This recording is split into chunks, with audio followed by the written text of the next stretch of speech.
a political consultant. I just want to get the money from point A to point B. A shell company. Your guy took care of business right away. Yes, I just knew it took tricky route through Belize, and I just wanted to make sure that got to you. So good, I'm glad. An eccentric West Coast millionaire. Smaller checks to begin with, but I definitely could see myself being a larger contributor. An English money man. We have banks in BVI, we have banks in Belize. And the one in Belize we just used for the first time with your transfer. $20,000 sent from an offshore bank in Belize. I think we know that it's coming. We need some up front. And then mysteriously returned. All the ingredients of a spy thriller, but in fact were the elements we used for our undercover operation to investigate the Hillary Clinton campaign. The investigation ultimately led us to Robert Creamer, a Democratic power broker who knows the White House like the back of his hand. I've known the president since he was a community organizer in Chicago. Every morning, I'm on a call at 10:30 that goes over the message being driven by the campaign headquarters. I do a lot of work with the White House. The Project Veritas action investigation into the Clinton campaign took us more than a year. We had people working for the Clinton campaign full-time across the country. We even had someone working for a time inside the Clinton campaign headquarters in Brooklyn, New York. We had people posing as donors, political consultants, interns, overseas financial advisors, and activists. I can't stress with you guys enough how badly they need that money. So I'm basically Deputy Rapid Response Director for the DNC for all things Trump on the ground. Nobody's really supposed to know about me. You know, Brad and Bob and Lux and myself are all part of the old school method where it doesn't matter what the freaking legal and ethics people say. We need to win this motherfucker. So Bob is really good friends with him, and talked to him this afternoon. And they are all in. If we can get 25 grand, they're all in. In April, we started uncovering the aggressive bird dogging that was secretly done by the Clinton campaign. It's an underhanded nationwide operation to foment violence at Trump rallies. The aggressive bird dogging. That comes with the media. Yeah, and the engagement. What I call it is conflict engagement. That's your version of reenfranchisement. Conflict engagement in the lines at Trump rallies. We're starting anarchy here. We were also gathering growing evidence that the Clinton campaign was violating the federal election campaign coordination laws. In the end, it was the candidate, Hillary Clinton, the future president of the United States, who wanted ducks on the ground. So by God, we will give ducks on the ground. So it's... Wow. Don't repeat that to anybody, please. Don't repeat that to anybody, please. Scott Fovel gave us a primer on how to commit massive voter fraud. We did to them when we were in charge too. So What did we do? we did the exact same thing. Only we manipulated the vote with money and action, not with laws. It's a very easy thing for Republicans to say, well, they're busting people in. Well, you know what? We've been busting people in, you fucking asshole, for 50 years, and we're not going to stop now. We're just going to find a different way to do it. So Bob is really good friends with him, and talked to him this afternoon.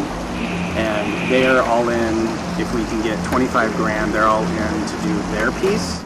Creamer, Fovel, and Americans United for Change president Brad Woodhouse sent us numerous proposals to further their efforts, and they were asking for hundreds of thousands of dollars. I need to know from you folks that if I decide to do this, what is your drop dead date for if I do it, when, at what level, and when do you need a commitment from me? I mean, I think by the end of this month, because we look at this as basically a September 15th-ish thing or September 22nd. I'm thinking. So we want to be on the road by the time most of early voting has started, and we want to go close to the end. Okay, because I'll have to work with the trust. It's, do you need an upfront? Can we do it in installments? Or I mean, I think if we know that it's coming, we need some upfront, because we just, we're a C4, but we're basically a campaign organization. We spend money that comes in to try to get the job done. So we're not sitting on a reserve to do this type of thing. So we raise and spend as it comes, as it comes in. So we would need something up front. And we're looking at other sources. We knew we were onto something important for the American people to know. However, our story was not complete. With the election looming, we were running out of time, and the people inside the campaign's dark effort were growing impatient with our cover story. It was all about the money. I can't stress with you guys enough how badly they need that money. Charles Roth III was an invention. He was the rich donor we invented who said he wanted to make a difference and stop Trump. This is a phone call he made to Robert Creamer in June. I can tell you right off the bat, Rob, that I see the rise of Donald Trump right now in the United States as an extremely scary thing. Me too. To prove the credibility of our donor and keep our investigation going, we made the tough decision to donate $20,000 to Robert Creamer's effort. We had determined that the benefit of this investigation outweighed the cost. First thing is, like I said, thank you for the proposal, and I'd like to get the $20,000 across to you. The second call I'm gonna make here is to my money guy, and he's gonna get in touch with you on how to wire the funds to you. Okay, we are running out of time, as you know, so we need to do it quick. Yeah. Also, there were some ideas that have been relayed to me from Steve that Scott mentioned to him about Trump events, that I would like to talk about those events as well. No, Trump events is fine. I mean, frankly, I spend most of my time overseeing the Trump events around the country. I mean, that's what I do, even for the Clinton campaign. So that's interesting as well. He told us to send the check to Americans United for Change. Americans United for Change is one of our clients, right? Mm-hmm. That's a C4 that is, was originally set up to do to lead the battle to stop the privatization of Social Security. Oh yeah. They're used to be located here, but they now are mostly on Massachusetts Avenue. But I'm their general consultant. Bob Creamer was listed as AUFC's general consultant until our stories about their shady activities were released. Now his name is nowhere to be found. Roth's English money man sent an email to Creamer asking where to wire the funds. Creamer sent our guy AUFC's bank information. It was earlier this year that we purchased a shell company called Repulse Bay Limited. It was incorporated in Belize, Central America in 2005. It was nothing more than this piece of paper. Next, we opened a bank account in Belize so we could move money around the world anonymously. This is typically the actions of drug dealers and tax-dodging white-collar criminals. We used it as a cover. Hello, Bob. It's Charles. There you are. Hey, Charles. Hey. How you doing? Okay. I'm just checking in. See where things are from your point of view, and actually I was thinking we might want to set up a time to have a call with you and I and Scott. If you want Steve Packard on, that's fine too. I would like to do that. A couple logistical things beforehand. To be honest with you, I'm a little bit peeved that I haven't heard back from you guys about the Carlson money transfer. Did that go through okay? I'm just getting back on this time zone myself, and I want to make sure that came in okay. Oh yes, of course it did, and I'm sorry if I thought I had gotten back, and thank you for that. I apologize. Yes, it came through. No problem. It came through in a timely way. Your guy took care of business right away. Yes, indeed. I just knew it took tricky route through Belize, and I just wanted to make sure that got to you. So good. I'm glad. The money definitely helped. Shortly after the funds were released, Charles Roth's niece, our journalist, got offered an internship at Creamer's firm, Democracy Partners. This is Angela Brandt. She's been working with me until the election. Thank you. We also arranged another meeting with Scott Fovel, who was even more expansive about what he was willing to help Roth do. Really wants to get his hands dirty. He can get dirty. Yeah. He wants to get dirty. We can get dirty. And Fovel set us up to meet Cesar Vargas, quote, the guy who can get things done, unquote. What's the goal of the overall management, right? And yeah, for me as an attorney, this is something like that. And I assume you don't go off until these conversations end. No. Because this is no, absolutely. So, no. In an effort to see how far these guys would go with the promise of more money, Roth's money man, Michael Carlson, requested a meeting with Creamer. Carlson said he was looking for an immigration lawyer with powerful connections for a wealthy client in Syria who wanted to live in the U.S. Making the phone call and we're going to record it. I will try and find a couple of good referrals to you and get back to you pretty quick then. Okay? Fabulous. On the first, well, I'll just talk to the guy I'm going to talk to first, just see if this is up his alley. The first thing is up his alley is the guy who ran the campaign for President Obama. He has a firm that's pretty well connected. Creamer gave the recommendation to our journalist and made it clear the connections he could make if we delivered yet another donor. Hang on for a second. I got to send something to the Clinton campaign real quick. Here's what I do with the Clinton campaign, by the way. I'm a consultant to the Clinton campaign. Wherever Trump or Pence go in the country, we make sure that there are press events in the TV market or whatever, television or in the press events, whether they're big turnouts or little whatever, that drive our message wherever the candidate goes to drive his message. So that in any given day, they will be between them in probably 6 places. So our team makes sure there are events in all those 6 places every day. So there's a lot of events. And we try and help define the other candidate. Creamer was not shy about how much access he has to the Clintons' campaign staff on a daily basis. Every morning, I'm on a call at 10:30 that goes over the message being driven by the campaign headquarters. I'm in this campaign mainly deal with what earned media, with television, radio, with earned media and social media, not with paid media, not with advertising. There'll be a whole different advertising apparatus.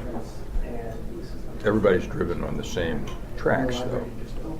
So then there are a bunch of people in the Brooklyn office that are responsible for lots of different aspects of communication. We do rapid response, and there's a guy there I work with heavily. It's the guy I'm just communicating with on that kind of stuff. For instance, we just found, I just sent him a note beforehand before we came here that said my understanding is there might be another revelation of another woman talking about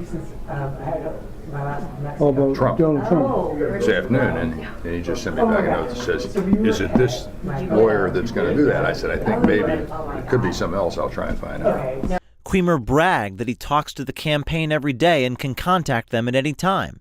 And it's not just the Clintons that he has access to. Creamer also makes it clear that he is well connected to President Obama.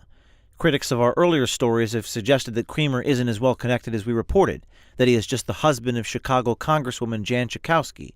We beg to differ. According to White House visitor logs, Creamer visited the White House 342 times since 2009, 47 of those times with Obama. But it's Creamer's own words that confirm our reporting. Barack Obama's was the best campaign in the history of American politics. I mean, the second one. I mean, the first one was good too. I was consultant to both. The second one was everything hit on every level, in every aspect. How does he do it, though? I mean, he never makes a mistake when he's giving a presentation. He's consistent as possible. I mean, more consistent than a scientific experiment. He's a pro. I've known the president since he was a community organizer in Chicago. Creamer thinks our journalist is connected to large donors and is not shy about the access he can give, but for a price, of course. Money for access. I need to meet him. Okay. You may have a lot more opportunity once he's done. 98 days, something like that, 97. Yeah, when do you got to go back? I was just at an event with him in Chicago, actually, on Friday last. He's just as good as ever. He's, I do a lot of work with the White House on their issue, helping to run issue campaigns that they've been involved in. I mean, for immigration reform, for the health care. Thank you so much. For the healthcare bill, for the, You like some pepper, anyone? Yes, please. for the, Enjoy. thank you. Thank you. Try and make America more like Britain when it comes to gun violence issues. I was talking to a lady who's here in the US. She's a real, she's very wealthy, lives in Atlanta, has plenty of money, and is interested in making a donation to the inauguration. Okay. Holy. So, your person would rather give to the inaugural than she would to the campaign? That's what she said. She likes parties, I guess. Okay. Yes, that really interests her. She'd love to meet him at some point. Okay. I'm sure that can be arranged. And how do you want to proceed to, how should I proceed here? I'll get back to her. I'll tell her, and she can call you. Okay. Or I'll call you back. That's fine. And we'll set up a meeting. You got to tell me how much she should be donating, because we don't know. I will talk to. I'll talk to. I'll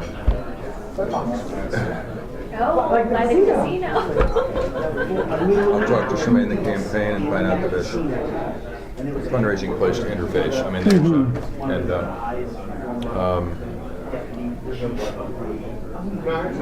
and she's an American citizen, so she can do it.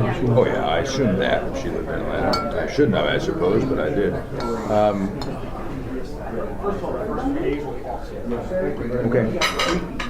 Let me know as soon as you can, and I'll make it happen. Our investment had paid off. The story was solid. Creamer, Foval, Jenna Price from the DNC, Brad Woodhouse from AUFC, Cesar Vargas, and others had opened the door to their smoke-filled rooms of illegal and dirty campaign dealings.